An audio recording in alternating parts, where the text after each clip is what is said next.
Voilà, c'est vrai que ça arrive aussi d'avoir des problèmes de santé, même si on est chrétien.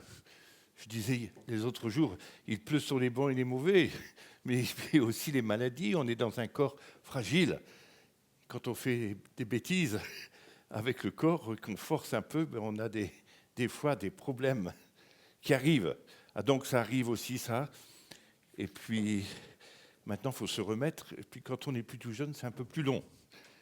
Mais voilà, en tout cas, c'est super d'être avec vous et d'avoir pu passer ces quelques jours ensemble et de pouvoir avoir vécu des moments forts et de voir que, comme hier, où il y a eu certainement des gens qui ont été touchés.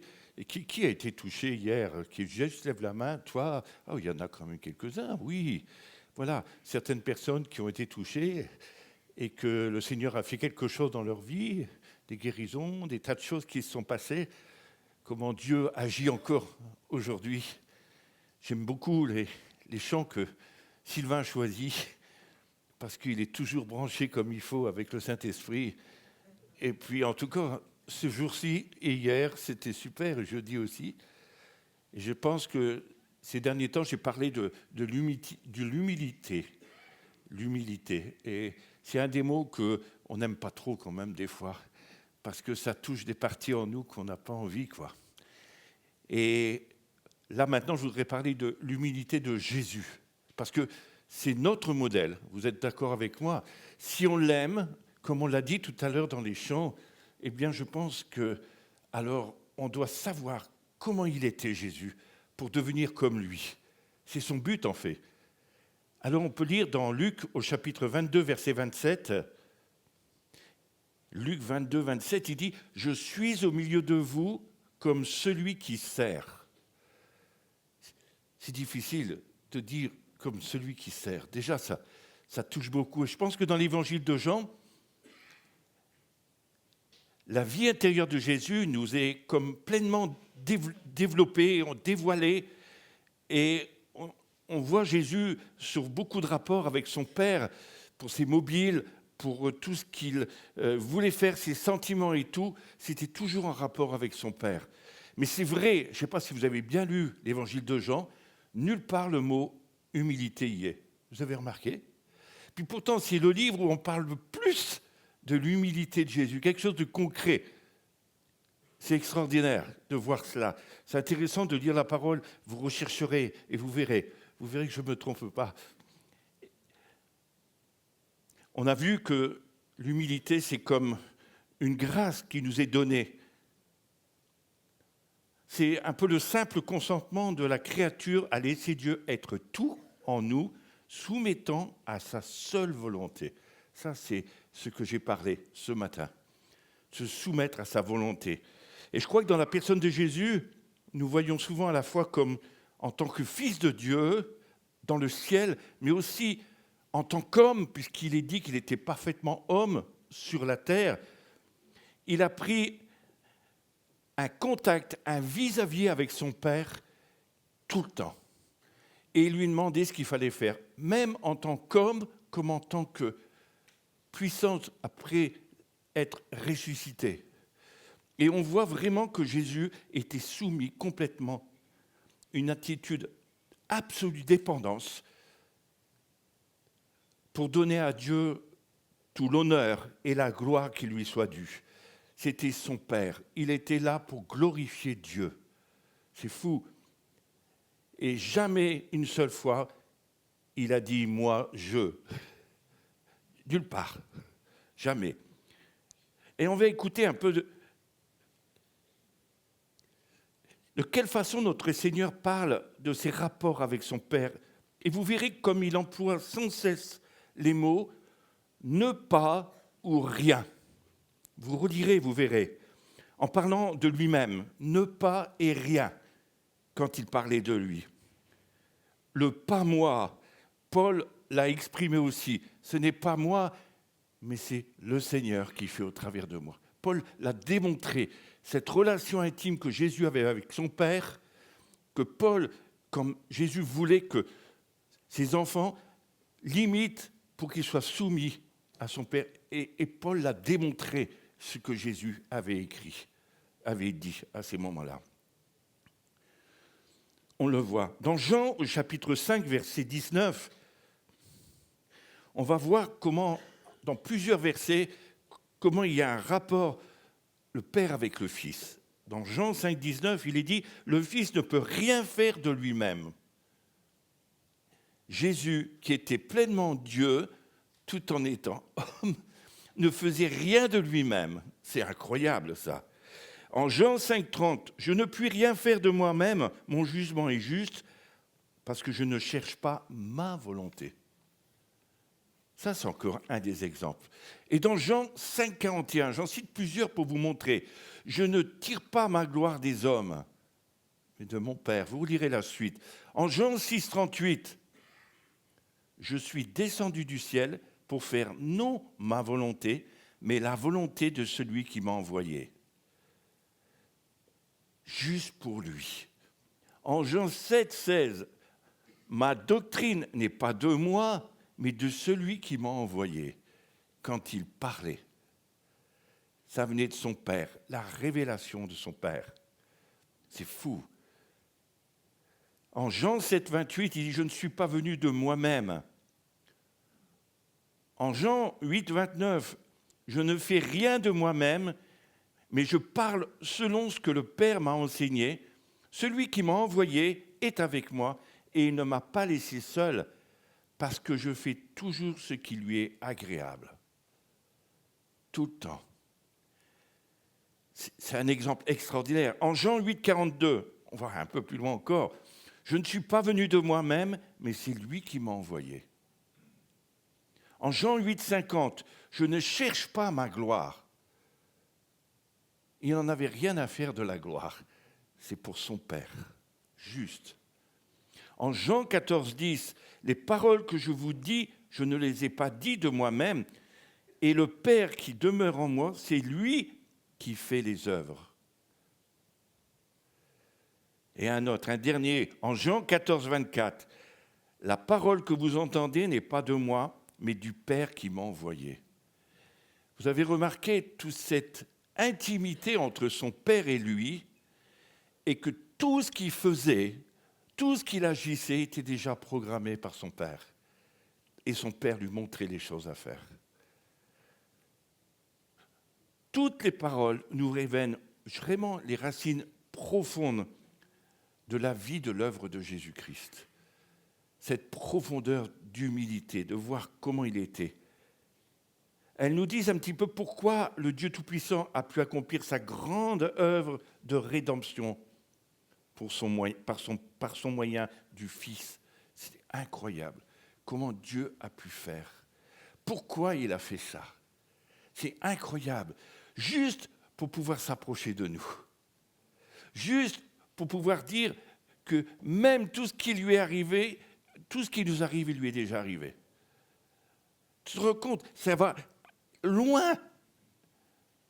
Mais d'arriver à ne faire que ce que son Père voulait. C'est incroyable. Il nous montre quels étaient les sentiments du Fils de Dieu. Il nous enseigne aussi la nature essentielle de cette rédemption, accomplie par Christ. Jésus n'était rien afin que Dieu peut être tout. Je ne suis rien afin que Dieu soit tout. Tu n'es rien du tout pour que Christ soit glorifié. Même si tu as les plus beaux talents, même si tu as les plus beaux dons, même si tu as reçu beaucoup de Dieu, tu n'es rien. C'est une grâce juste que Dieu nous a donnée pour pouvoir glorifier le Père. Et c'est tout. Pour que ce qu'il a commencé Jésus, ça continue aujourd'hui. Pour qu'on puisse être à la suite de son exemple. Jésus, son but, c'était de nous enseigner cela. Et ça nous montre la vraie réalité de l'humilité. Il faut étudier l'humilité de Jésus.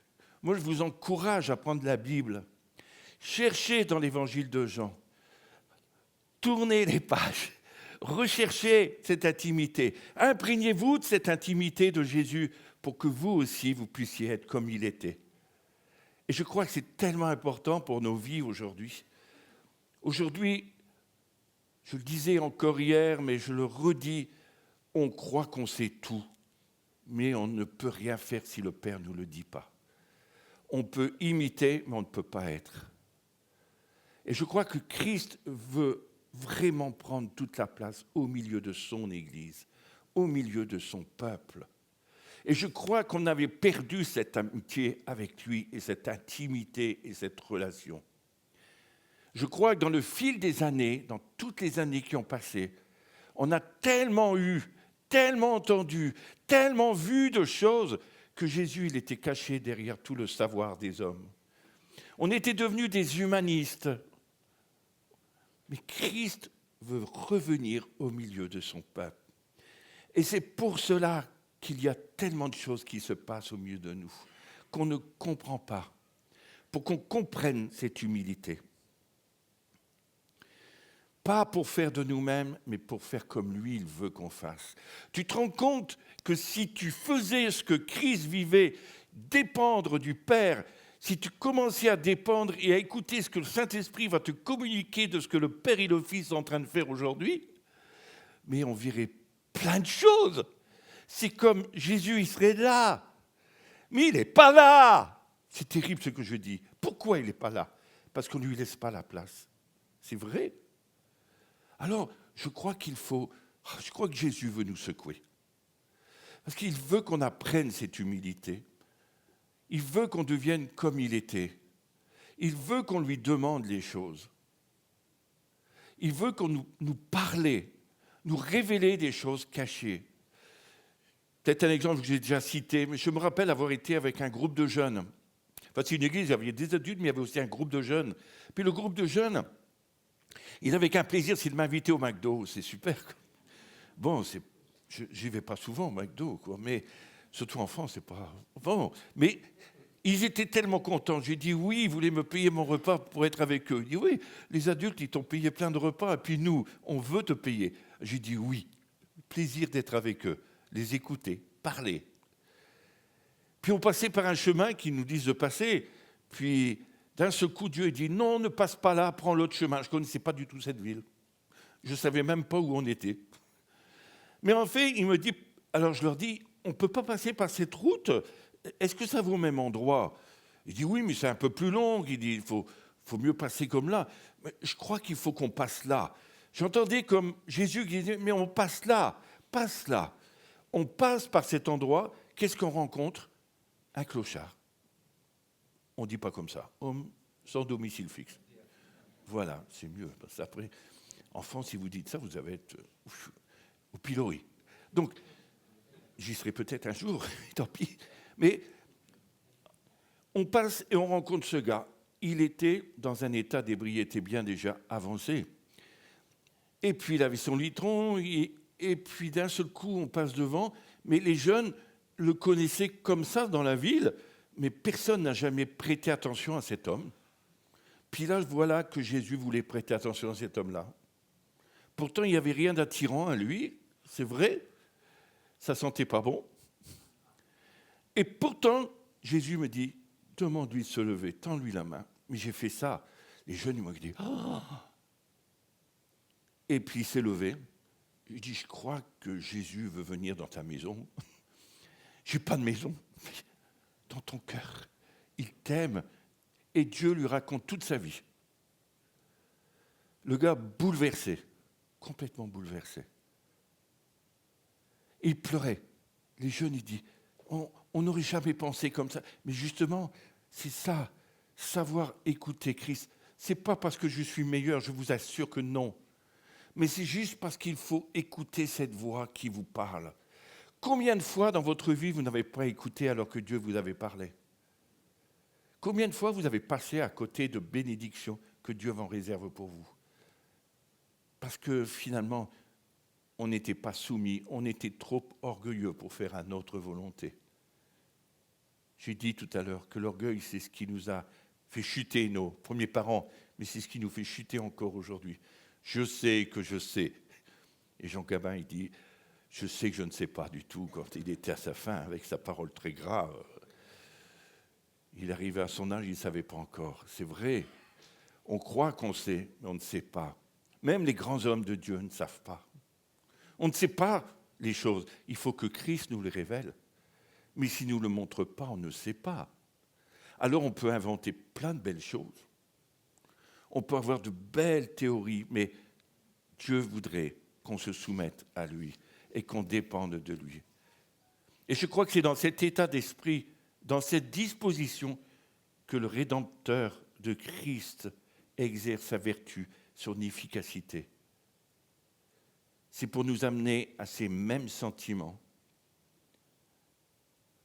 que nous avons été créés, qu'il nous a sauvés, pour qu'on retrouve ces mêmes sentiments que lui.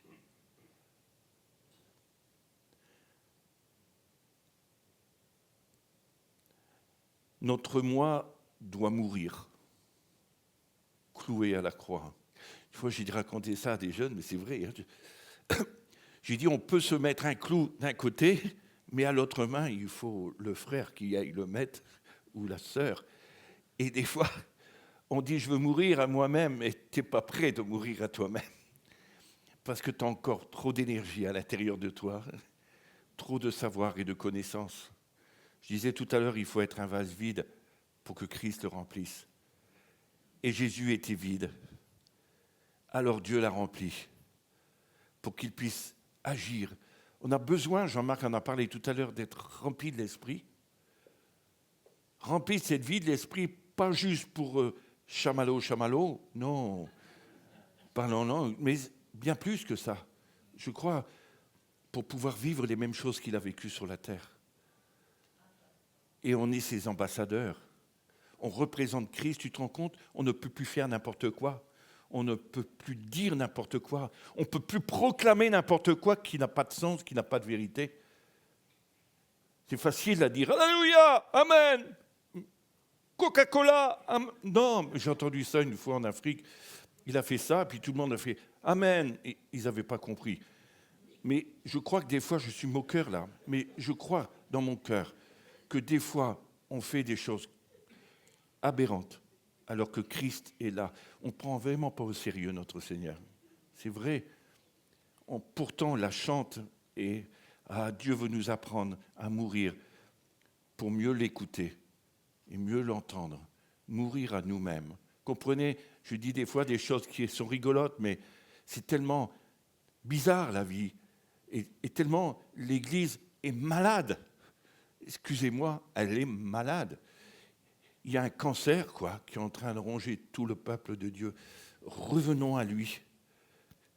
Et on a tellement besoin. Et je crois que c'est dans la conformité avec notre Sauveur, n'être rien et ne rien faire de nous-mêmes, afin que Dieu puisse être tout en nous et au travers de nous. Tu te rends compte? Ne rien faire de nous-mêmes afin que Dieu puisse être tout. C'est ça qu'il nous demande. Même quand tu pries pour les gens, quand tu as une parole de connaissance, juste ce qu'il faut. Une fois, j'ai été dans une église, plusieurs fois, puis j'ai eu une parole pour plusieurs personnes. Et puis, le pasteur, il dit, ça fait 10 ans que je galère avec cette personne. 10 ans que j'y arrive pas. Tu arrives, tu donnes un mot, une parole réma qui est tombée pile. La personne, elle a tout compris. Et pourtant, le pasteur avait dit les mêmes choses, en couleur, en noir et blanc, en tout. Il a tout essayé. Et là, quand Jésus devient Seigneur dans nos vies et qu'on commence à dépendre de lui, dans tous les domaines, même le travail du quotidien, combien de fois, quand j'étais régisseur, j'ai prié. Même une fois, c'est enregistré que j'ai prié. Oh là là, purée, il a fallu effacer après. Sur la bande magnétique, c'était pour travailler pour les élèves. Bon, ça n'aurait pas été plus loin que les élèves, mais ils se seraient posé des questions. Mais apprendre, Seigneur, montre-moi comment faire. Tu as la connaissance de tout. Tu sais exactement tout ce qui se passe, même pour notre société aujourd'hui. Il sait les solutions qu'il faut qu'on ait pour gérer à bien nos pays, nos gouvernements puissent être inspirés de Dieu pour pouvoir gérer tout ça. Tu te rends compte, quand on est soumis à son autorité. Ça paraît fou tout ce que je dis, parce que ça, on dirait qu'on est comme des extraterrestres, des gens, nous, là, il va. Non, mais si nous-mêmes, en tant que chrétiens, dans notre église, dans notre ville, dans notre quartier, là où on est, dans notre travail, on peut dépendre de lui, on va gagner un temps immense. Moi, j'aime le métier de coiffeur parce qu'ils entendent toutes les confessions de tout le monde. C'est fou. Ils savent poser des questions. Alors moi, j'ai dit, j'attends les questions, puis après... Mais c'est vrai, parce que en fait, les gens ne peuvent pas bouger, quoi. Alors, tu tailles et tu fais durer le plaisir, quoi. Tu coupes les cheveux en quatre. Non. Mais je crois que Dieu veut nous apprendre à être des témoins et à regagner la nation qui est en train de se perdre, qui est en train de se autodétruire. Et nous avons l'héritage de Jésus-Christ. Nous avons Jésus comme Seigneur, on l'a chanté. Qu'il règne au milieu de nous, on l'a dit, mais pourtant il n'y est pas. Il n'y est pas. Je vous assure qu'il n'y est pas. Moi, je le dis pour moi, quand je vous parle, je me le dis. S'il y était, il se passerait encore plus de choses, quoi. Alors, on a besoin de changer dans notre façon de voir, de lire la parole en écoutant qu'est-ce que l'Esprit va me dire. J'ai eu le temps, pendant ces temps, de me... Vous savez, avec le téléphone, on peut savoir combien de temps on a lu la Bible. Je ne savais pas, on m'a découvert des trucs, moi. Ma femme m'a dit, tu l'as lu beaucoup. Mais j'ai cherché tous ces versets. Ça va bien. On peut les mettre en couleur aussi. Ça va super bien. Puis je ne m'en sers pas là, mais ça ne fait rien. Mais, comme quoi, le Seigneur veut vraiment nous apprendre sa conformité avec notre Sauveur. Je crois que si notre humilité est si superficielle et si faible, c'est parce que cette vérité n'est pas comprise ni aimée. C'est pour ça, je crois. Apprenons de Jésus le secret d'être doux et humble de cœur. Il disait qu'il était doux et humble de cœur. C'est tout dedans. Doux et humble. Parce que, rempli d'amour, quand il a vu les gens, il est dit dans des mots, ému de compassion, Jésus les guérit. Quel amour il avait, et quel amour il a encore pour nous. C'est pour ça qu'il est un Dieu jaloux quelque part. Pas la même jalousie que nous, mais dire, mais c'est mon peuple, moi je les aime, c'est mes enfants. Et je voudrais qu'ils me parlent, je voudrais partager avec eux les choses du royaume. Je voudrais leur montrer comment on va gagner la nation de la Suisse, comment on va retrouver l'héritage qui a été volé. Sans se disputer, sans rien, juste des paroles de vérité qui viennent de Jésus, au moment où il faut, quand il le faut. Ça va tout changer. Mais quand je vois des fois des chrétiens faire des choses comme le monde fait, ça fait peur parce que tu te dis, mais alors c'est pas comme ça qu'on y arrivera. Qu'est-ce que Jésus ferait à ma place s'il était là? Et il est là, donc qu'est-ce qu'il ferait? Et je crois que tant que les chrétiens n'étudieront pas l'humilité de Jésus, pour arriver à comprendre que c'est l'essence même de sa puissance rédemptrice, c'est l'essence même. Il faut étudier comment Jésus était pour imiter Jésus. Mais si on ne le connaît pas, on connaît de nom, on sait qu'il nous a sauvés, mais est-ce que tu le connais vraiment? Moi, je ne crois pas. Il nous surprend tellement. Combien de fois il m'a surpris? Combien de fois il va vous surprendre encore? Combien de fois il va vous guider dans des choses nouvelles qui vont vous étonner? Jésus veut nous communiquer si on veut participer un jour à sa gloire, communiquer son amour. Si tu veux partager sa gloire avec lui quand il va revenir, il faut que tu sois prêt. Je parlais des vierges l'autre jour, hier, mais il y en a 5 qui sont restées à la porte quand même, alors qu'elles connaissaient toutes Jésus. C'est cette parabole. J'aime Jésus comme il parle, vous savez, parce qu'il prend des choses de la vie, quoi. Il prend des choses du quotidien, il n'a jamais essayé de... Bien sûr, on va dire, c'était il y a plus de 2000 ans, quoi, mais Jésus savait déjà les ordinateurs, comment ça fonctionnait. Hein. Nous, on ne l'avait pas encore inventé. Mais regardez, l'histoire, les Égyptiens avaient déjà trouvé beaucoup de choses. Hein. C'est incroyable. Hein. Alors, on est un peu en retard, nous. Mais c'est pour juste vous montrer ce parallèle de dire, mais Jésus connaît tout. Lui, il peut nous guider, nous conduire. Il faut renoncer à notre religion. Si pauvre, et tout sacrifier pour posséder cette humilité céleste, qui est vraiment la marque première que Dieu nous donne. Elle est essentielle.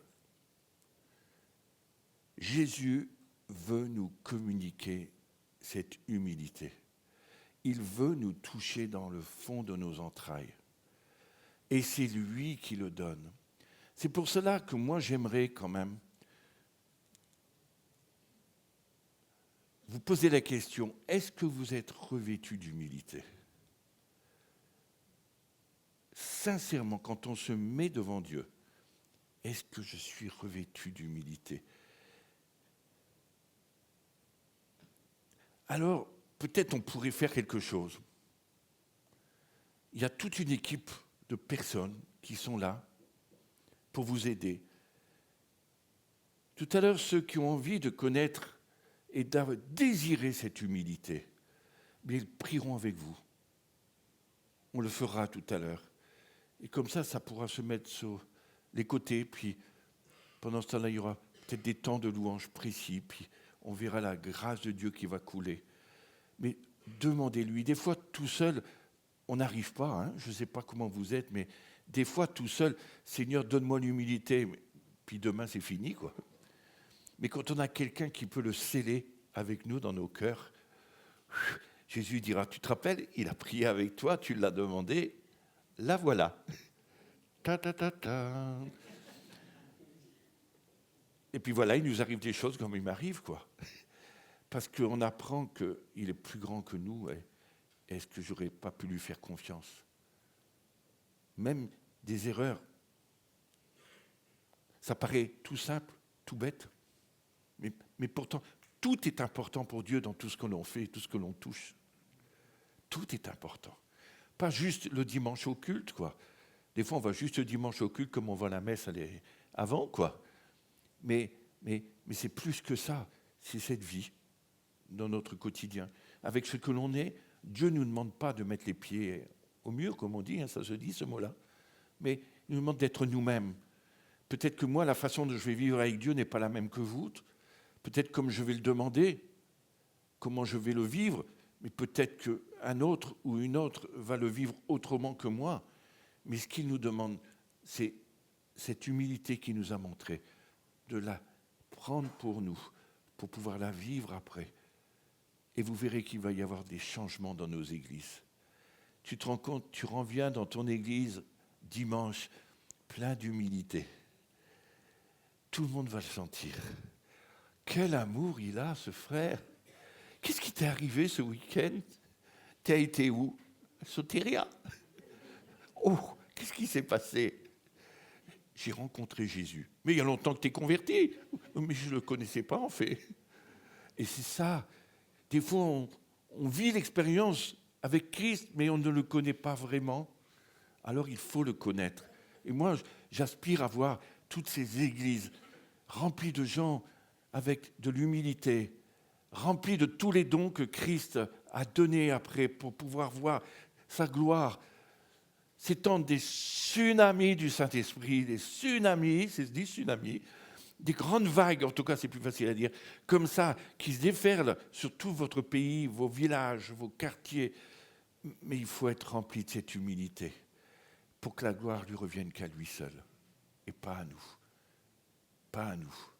Alors voilà, je disais, Jésus est obligé des fois de frapper pour que ça arrive. Quand est-ce que tu vas comprendre ? Quand est-ce que tu vas réaliser que tu as besoin de ça ? arrête de rouspéter, arrête de râler, arrête de te plaindre, mais commence à tourner les yeux vers lui. Seigneur, donne-moi ton humilité. Et peut-être qu'après ça, tu diras, mais je vais mieux. Parce que la présence de Dieu, ça tellement fort en toi que ça va bouleverser les choses. Et ta vie va être tellement bien. Mais on a tous besoin de ça. Et on n'est pas meilleurs les uns que les autres. Je vous assure. Comme on dit, celui qui est meilleur qui me jette la chaise à la figure. Et ça voudra dire que tu es plus fort que moi et que tu as déjà... Non, ça voudra dire que tu es un rude orgueilleux, que tu as osé jeter ta chaise. Oh là, c'est juste pour limiter les dégâts. Mais non, je pense vraiment, sérieusement, que c'est important pour nos vies, cette humilité. Et puis on pourrait même encore aller plus loin, l'humilité des disciples. Ça serait intéressant d'en parler aussi. Comment ils l'ont vécu. Combien c'était une bande d'orgueilleux, tous ces gens-là. C'est fou. Alors, on n'est pas meilleur qu'eux. Puis eux, ils avaient Jésus à côté d'eux pourtant. Mais nous, on a le Saint-Esprit et Jésus avec nous tous les jours. C'est fou. Oui, je crois que Dieu veut vous parler. Il veut bouleverser. Il faut arrêter de dire c'est de la faute à celui qui fait la louange ou celui qui fait le culte, le pasteur ou les anciens. Ils sont nuls. Mais même toi, tu es nul. Parce que tu as osé dire. Bien sûr, on doit reconnaître que tout le monde a des situations difficiles. Peut-être qu'il a des soucis, mais peut-être aussi que si ta vie change, tu pourras peut-être être une grande aide pour lui. Peut-être tu vas un jour, avec plein d'humilité, juste lui dire un mot qui vient de Jésus. Et puis ton pasteur, il va changer complètement. Et il sera bouleversé. Peut-être. Tu te rends compte? J'essaie de dire que c'est nous les responsables, mais pas les autres. C'est nous que Dieu veut parler. Pierre, Paul, Jacques, Hervé, tous ceux que vous voulez, c'est nous. Et le reste, si nous on change, tout le reste va changer. Parce que tu te rends compte, si on est à 10 d'une même église ici, tout le monde rempli d'humilité, ça va se sentir dans l'église. Des paroles de sagesse vont être données, des miracles, des prodiges, des guérisons, de tout. Parce que Jésus va être là. Et il n'aura qu'un plaisir, c'est de nous utiliser pour que la gloire du Père soit de plus en plus forte. Et que le monde qui est Dieu dira, mais il est quand même au milieu d'eux. Il est vraiment au milieu d'eux, quoi. Alors moi, oui, je vous encourage à ça.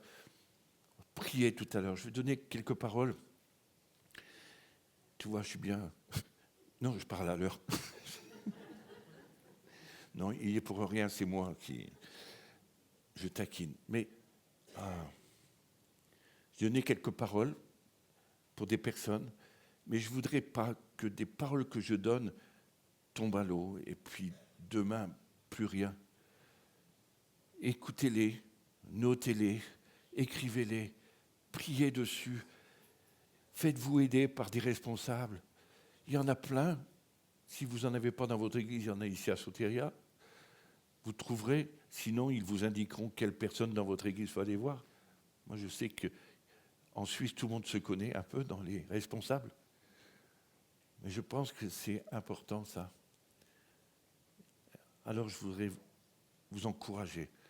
Merci Seigneur de ta parole qui est la vérité. Merci Jésus parce que tu es notre exemple. Tu es notre modèle. Tu l'as dit Seigneur, de faire exactement comme toi. Et c'est ce que tu as enseigné. Et c'est ce que tu nous enseignes encore ce soir, pour qu'on puisse devenir semblable à toi et qu'on puisse vivre cette dimension avec toi. Pardon pour toutes les fois où on a pris ta place, où on a parlé de ta part et que tu n'avais rien dit, Seigneur. Pardon pour toutes ces blessures qu'on a pu faire les uns aux autres. Pardon pour tout l'orgueil qui peut être encore en chacun de nous, qui nous empêche de te voir, qui nous voile ce visage qui veut se révéler à nous, ta présence.